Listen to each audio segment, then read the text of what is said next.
This case is the gift that keeps on giving.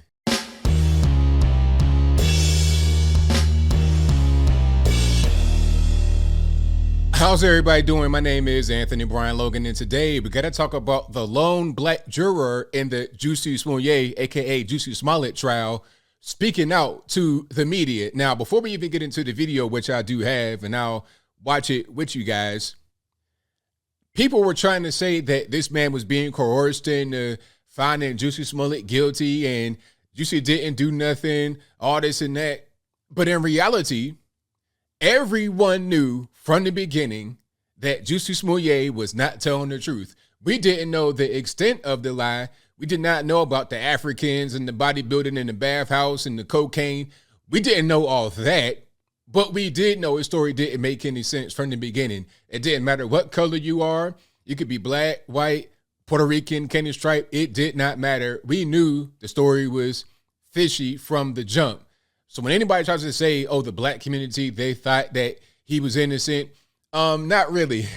You know, if you were to go to any barbershop across America and ask about this case right when it happened, you probably get a response like what you may see right here. Now, before I go any further, let's roll the clip.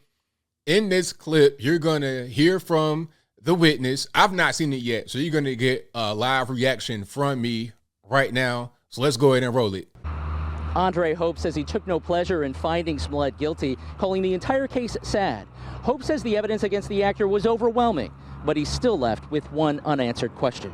I still have not figured out a motive to why he did, why this had to even happen. Let's pause for a minute. Okay, so he's not quite sure of the motive. Why would you do something like this, Jussie Smollett? Like, what's your whole plan? Well, I think maybe the plan was to get fame and fortune and attention and all that good stuff, because understand this, he's a Hollywood actor. He's seeing the Colin Kaepernicks of the world climb up, the D-Ray McKessons of the world climb up. He's seeing all these people become rich and famous off of becoming activists. So it's like, hey, why don't I become an activist? Why don't I become richer and more famous than what I am already? Why don't I become richer than my sister who's right here, Jussie Smollett? Why don't I become a bigger star than my own sister, than my other siblings? Why not? That is probably the motive. Was a star. Hope says he'd never seen Empire or knew much about Smollett or his case before ending up on the jury 2 weeks ago. I was shocked. I was completely shocked that I was even picked. At that point, I took it very seriously. The 63-year-old Bellwood resident and retired Cook County Forest Preserves employee who's married with 2 sons around Smollett's age says the actor's claim that the Osindero brothers attacked him for real simply made no sense. 2 o'clock in the morning, cold outside. When you just use your common sense as what's there, yeah, it didn't add up. Exactly. That was the whole thing from the beginning. It was like, look, you got this crazy story. It's 2 o'clock in the morning. It's a polar vortex. It's super cold. You're talking about several degrees below zero. The whole story did not make sense from the beginning. Anyone can see it. If anybody says that they think Jussie Smollett is telling the truth and he didn't lie about that night, they're a liar.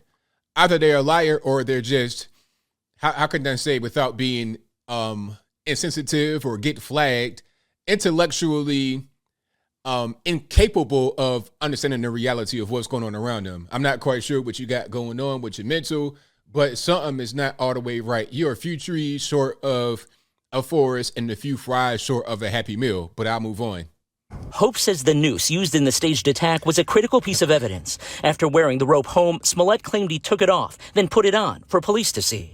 As an African-American person, I'm not putting that noose back on at all. I didn't even know about that. So he took the noose off and then put it back on. Why you got to put it back on?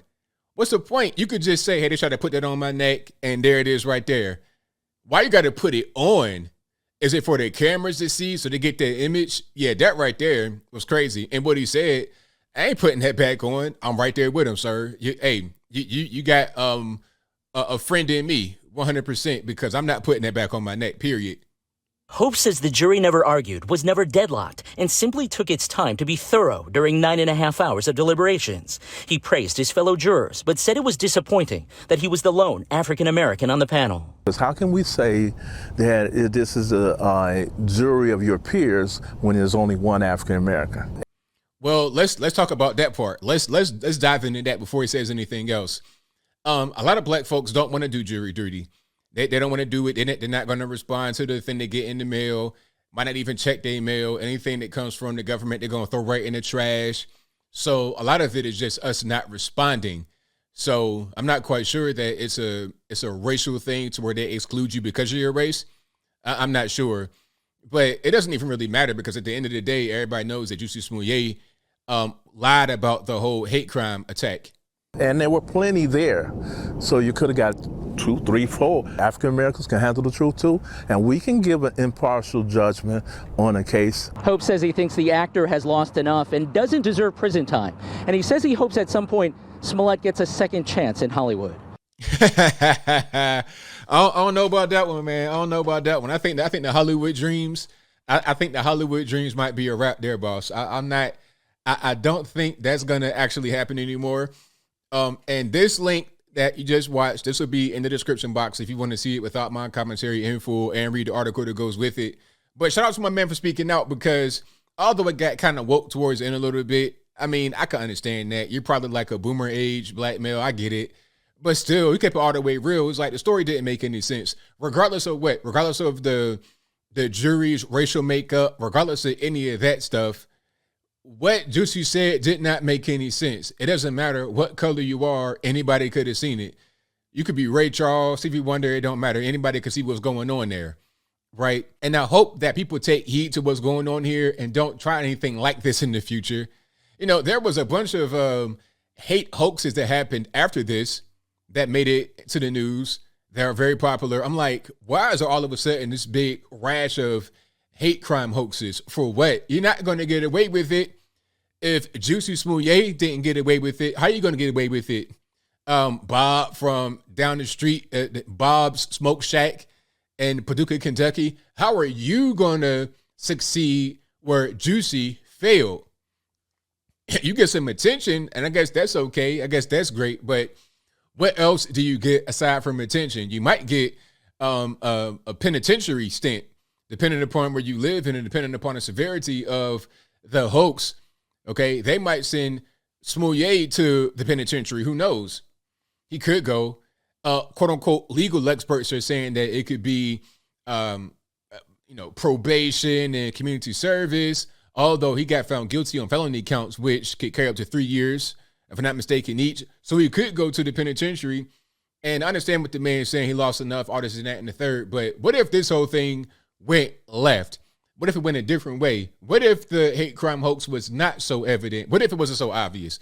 The way it is right now, as I close, anybody could have seen it. You could have brought a child into the jury room, show them the evidence, and they'd be like, yeah, that don't make no sense. It's cold outside. Why they going to be out there with this Ace Hardware string or twine or whatever they got and put it on his neck? And why did he put it back on his neck? And why you got these Africans out here talking about they white guys and MAGA country and just the dumbest thing in the world. The dumbest, most ridiculous, most harebrained scheme I've ever seen. Anybody could have seen that it was phony from the beginning, right? But if it was a little bit more convincing and there was some traction that happened as far as in the streets, it could have been some riots and protests. People could have got hurt. This could have been really bad.